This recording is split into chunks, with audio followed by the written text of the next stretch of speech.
Chapter 4, Part 1, Tests, April 1903 to February 1904. During the next year, I learned that the company was more than a group of men wanting money. We were brothers, strangers in a strange land who had banded together for mutual help and protection. There were arguments, of course, but they were always worked out.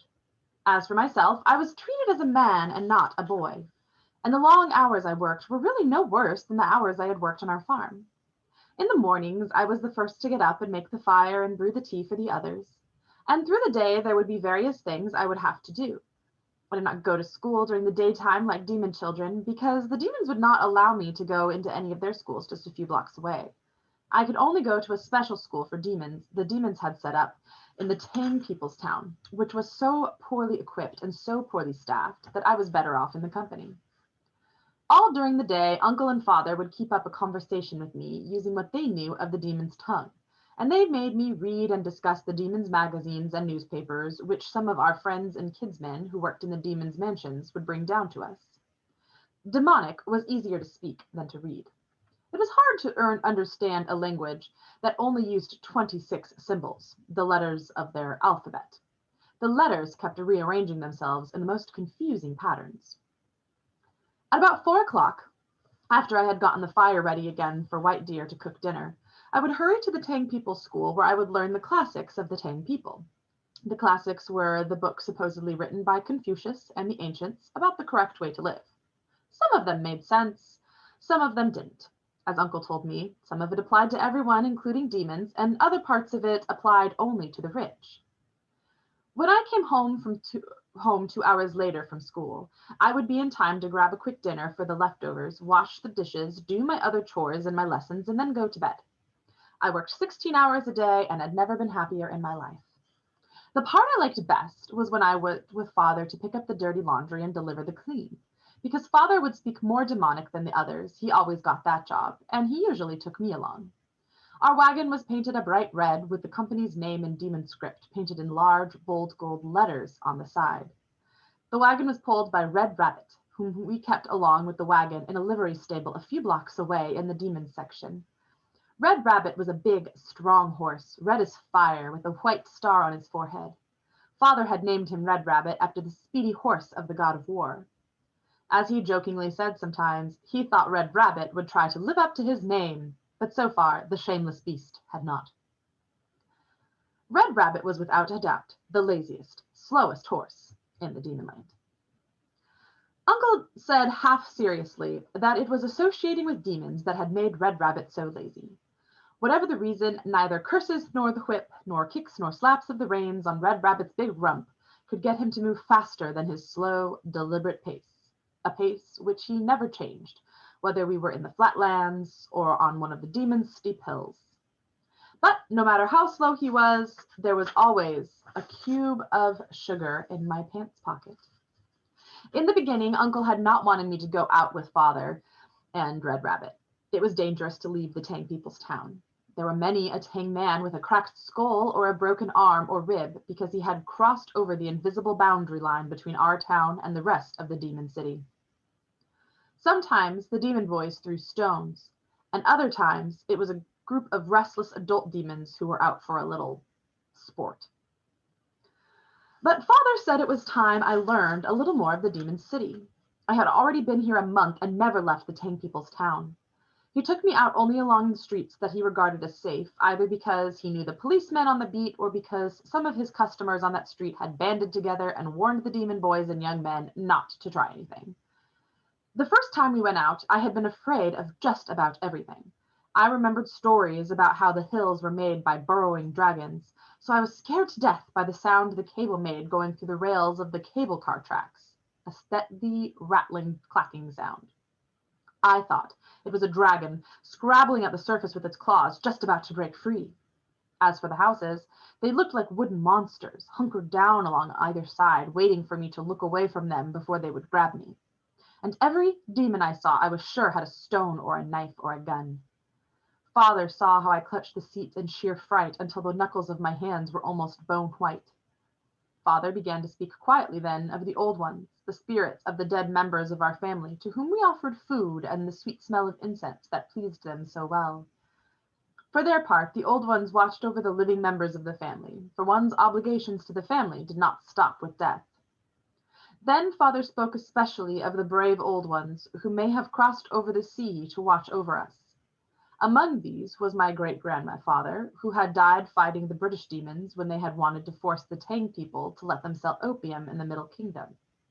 He was on the losing side and was beheaded for his trouble, but Father was sure that he, for one, would not miss a chance to fight demons again. Father was even more positive that the spirit of my grandfather was with us. I finally found out the truth about his death. He was a proud man who would take nonsense from nobody. One day, shortly after he had arrived, some drunken demons had tried to cut off his queue. Grandfather would have worn a wig if his queue had been cut off. He would not have been the first guest of the demons who had to resort to one, but instead, Grandfather had spat in their faces and busted a few heads, and before the whole thing was finished, he was swinging from a lamppost by some demon's clothesline. Like many Tang men, he did not think of the queue as a symbol of Manchu oppression. Tang men had been wearing their hair in that way for over 8 generations, so for Grandfather, having a queue was part of being a Tang man. He would as soon lose his nose as his queue. But even if he had been a revolutionary who knew what the queue really meant and hated the thought of wearing it, there was still the principle of the matter. The demons had no right to do anything to him physically. Anyway, I understood why Grandfather had died. I let go of the seat, ashamed to let the old ones see how frightened I was. Father did not give me a chance to think about how afraid I should be. He would point with excitement at some new sight or wonder with me and the meaning of something which he had seen among the demons. There were few things that escaped Father's notice, and even fewer things that Father was not interested in. Some of the houses had hitching posts cast in the shape of black demons, but in such odd clothes and of such odd colors that we never could figure them out. I learned later they were jockey clothes. Father and I speculated on the purpose of the figures, whether they were like the lions or the door gods who were meant to protect the house or what. When we started to make deliveries, I was afraid of going near the houses, but I was even more afraid of being left alone on the wagon. I went with Father, feeling a certain pride in the company's craft as I carried the clean, pressed and starched clothes wrapped in the crisp blue paper and tied with twine into neat parcels. But then I would help Father carry the dirty laundry bag. If the bundle was small, say only about 10 pounds, Father would let me carry it back to the wagon. But sometimes, especially when we were at some mansion, I had to let Father take the load. While we did that, Father began to tell me about his life as a boy on our farm, his first years with Mother, and his first years over here in the Demon Land. But I liked it best when he sang in his deep bass voice. Some of the silly nonsense songs he and Mother used to make up when they were children. One of them he taught me went, "The fox went a-walking for to have a little flirt, but it made me so sad, for she had no skirt. The fox went a-walking down by the sloughs, but it made me so sad, for she had no shoes. The fox went a-walking down by the mall, but it made me so sad, she'd no clothes at all." And it went on like that for dozens of verses, going through not only articles of Tang people's clothing, but those of the demons as well, some of which, when we picked them up, amused us to no end, especially the tons of petticoats and the like that the demonesses had to wear. Father sang the song in such a mournful voice that he always made me laugh. During those trips alone among the demons, Father and I learned things about one another, and more we learned about being a father and a son. Every trip was an adventure into a strange, fearful city, and yet I felt safe by my father's side. Anyone who could laugh and tell stories and jokes and sing while he was alone among the demons must know what he was doing. In my own mind, Father was the embodiment of Uncle's superior man. Only once during all those trips did we have any trouble. Some demon boys were out in the street. They stooped as if to pick up things to throw, and Father whispered to me to sit up straight and not show I was afraid. The demon boys called out some things, but we ignored them until we had passed them by. A rock whizzed by my ear and hit Red Rabbit in the side. He snorted, but plodded on as steadily as before. Then came that one fateful encounter with a demon. Because a demon can help or harm you, There is no way of telling if a demon might be testing you before he will reward you, or whether he is trying to trick you. I had been in the demon land for only 10 months, so it would have been about January of the demon's year 1904 when we met Mr. Alger.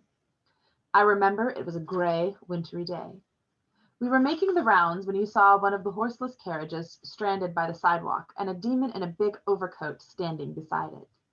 His driving cap was pushed back, and he was scratching his forehead in a puzzled way.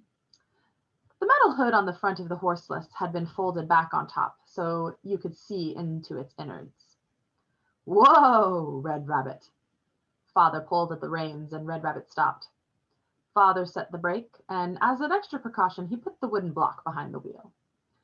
"Can I help you?" he asked. The demon was a big, cheerful-looking demon with a bland, round face. He eyed Father. "I don't know, John." Many demons called Tangmen John because they insisted they never could get the hang of our real names. "You know anything about horselesses?" "Some," Father said. Truth to tell, he had never handled a horseless carriage in his life, though he had a book on them and cut out articles whenever they appeared in the demon magazines and the newspapers. That was the extent of Father's knowledge, but to know facts is nothing. He had an intuitive feeling for what made the horseless carriages tick. He looked around inside the engine for about 10 minutes and then wiped his face absent-mindedly so that the grease stained his cheek. He did not even notice. "Know where there's a garage?" the demon finally asked. Father only grunted. His eyes were shining. He had hardly heard the demon until the demon man tapped him on the shoulder. "You sabe me? Garage. Repair my Oldsmobile?" As happens sometimes between two people speaking different languages, the demon had begun to shout at Father as if Father was deaf and the demon could make his words better understood by being loud. But suddenly Father stiffened, hooked up a loose wire, and stood back.